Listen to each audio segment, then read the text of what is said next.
Hey, what's going on? I know it's been a while. It's just been lots of stuff going on. But I wanted to talk about this a little bit. So a female Kenyan senator was asked to leave parliament because of an apparent blood stain on her trousers. And she told the BBC that she was proud to stand up against period shame. I'm going to post the link to the actual article. It's a BBC article, and basically what happened, I'm not going to read it here, but what happened is she went to parliament in a white suit with what appeared to be a blood stain, and a lot of persons were very, very offended, and it appears from the article that she did it on purpose because she wanted to raise awareness about period shames. In a quote, she says, "You don't understand." Well, no, not she says. One of the parliamentarians who thought that she should leave said that she was, let me get it. It's a male senator. He said, "We have wives and daughters and they go through cycles, but it's a matter that should be managed personally without exposing it to other people. What Senator Gloria has done to this house is a disgrace, and it is a lot of shame on this house, and this must not be allowed to happen." This was a senator called Enoch Wambua. African names, I might have pronounced that wrong, but yes. So what she said is that, "I think I'm dressed per our standing orders. I'm covered. I'm in a suit. I have colors. I have a shirt and tie." So she don't understand why because she has a stain on her clothes from something that is considered natural. Why is that a big deal? Now I want to address this. I want to address it because even if she did it in a way to protest or in a way to bring attention to period shame, their actions towards her proved her point. Because if she showed up in her same white suit and it had curry stain on it because for lunch she was eating some nice curry, you know, curry and white clothes, curry just have to show up by your white clothes, they wouldn't have responded the same way to her. They probably would have thought to themselves, well, she needs to learn how to eat a little more carefully, or probably she was enjoying the food a little too much, or maybe she should have waited until afterwards. But their response to her wouldn't be, she brought shame upon the house because she messed up her clothes while eating her curry. Now, period shame is a real thing, and this is not something that is being made up.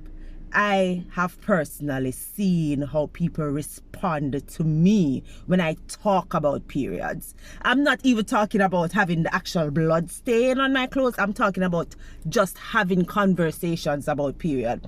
I was invited to speak at a church late last year, sometime in December, and most of the church was very receptive. They were like, yes, you know, them really want to support the women in the church who may not have the money to buy their products, because my whole point of my presentation was, you know, period poverty exists in a lot of spaces that we don't even think about, and there are people in the sanctuary, because that's where I was at the time. I was in the church. I was saying there are people in the church today who probably did not have the funds to buy the products that they need, and they're sitting with a piece of toilet paper or a piece of napkin inside of their underwear other than a real menstrual product because they did not have the funds to buy it this month. And the reception was very, very good. Even the pastor, I said to the leadership, I said, leaders, please provide menstrual products in the bathroom for those women who would need help. Sometimes it's not just a function of because they don't have the money. Maybe they're just unprepared today and they brought products, but you know, they're flowing extra heavy and they need an extra one. If it is available in the bathroom, then that would be very, very convenient for them, and it's a nice gesture. And the pastor agreed. He said, yes, you know, they're going to make that change. They're going to make sure their products in the bathroom. My point that I'm making is, after all of that positivity, some of the members were like, where this woman come from in a church with her nastiness? Who tell her she can't come here, come talk about period? Period is something if you keep to themselves. We're not supposed to come in a church. This is a holy time. We don't have any time for that nastiness in the church. And in a space like religion, if you were to consult the religious chapters about periods, the word unclean comes up a lot.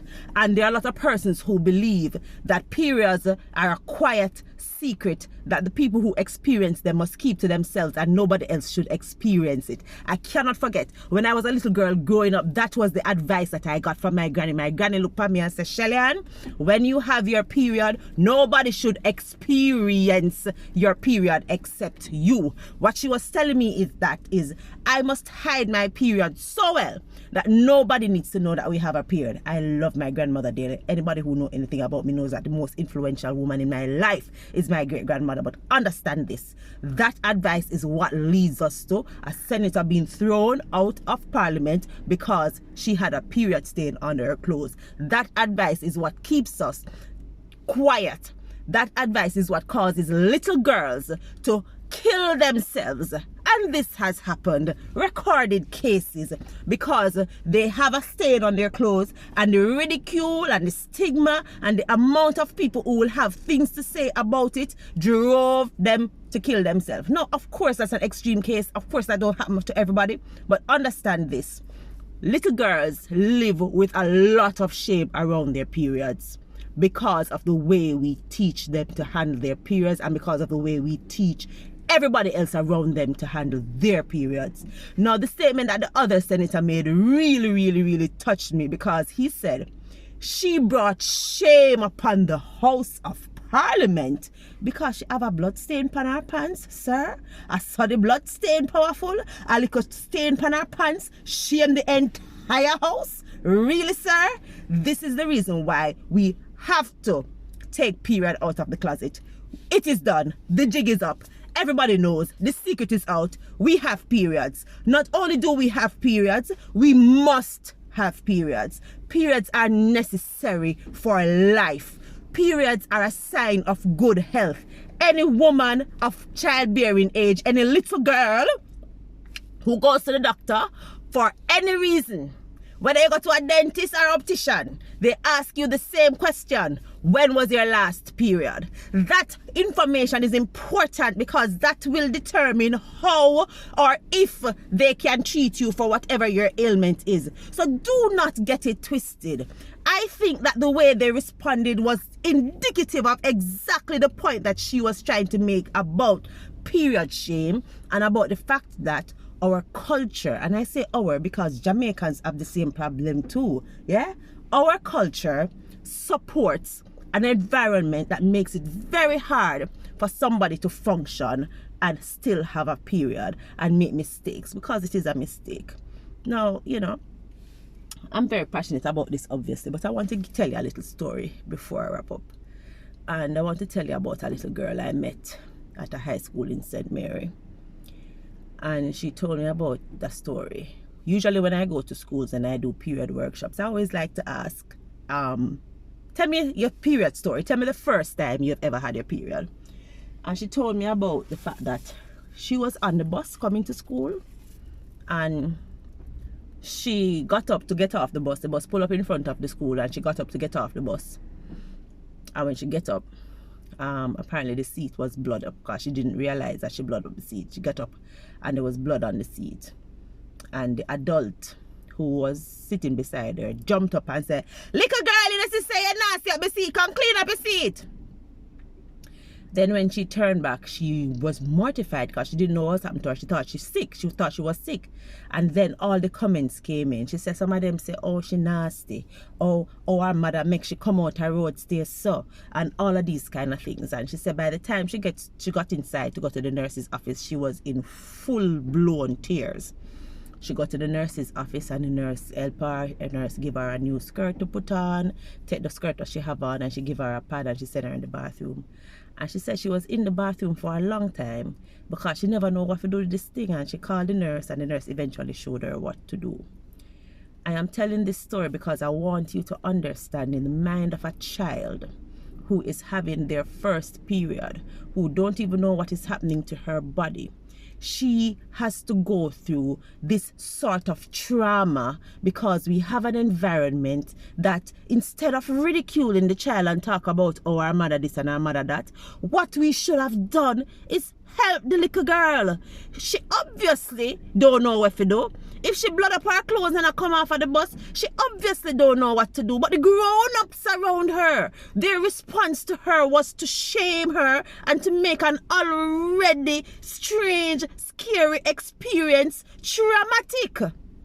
That is the culture that we live in, and that is something that we can fix. That incident did not have to go that bad, because if the adults around that little girl had jumped up and assisted her and asked her and helped her clean up herself and even escorted her into the school to make sure that she was okay and reassured her that nothing is wrong with her, that what she's going through is a natural process, and if the fact that we cannot have open conversations about this thing is the reason why shame will continue, is the reason why parliamentarians who talk about periods will be thrown out of parliament, is the reason why till today I've been doing this work since 2016. In 2023 I cannot get a parliamentarian to talk about period poverty in parliament. Not even still till today, 2023, we cannot do that. And oh, by the way, do you see the new female coalition of parliamentarians that exists? How much of them ever hear say period poverty on the floor? Maybe they don't want to be thrown out. Think about that.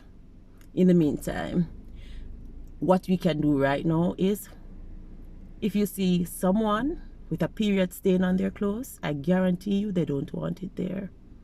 All you have to do as a person who see them is make them aware that the period stain is there. If they need further assistance, they'll ask you for it, but most of the time they don't. That's all you need to do. You don't need to comment about what them this, if them nasty and all of that. If you want to think it, nobody can stop you from thinking what you're thinking, but we don't need extra commentary, because I guarantee you, we don't want the world to know that we're currently bleeding at the time.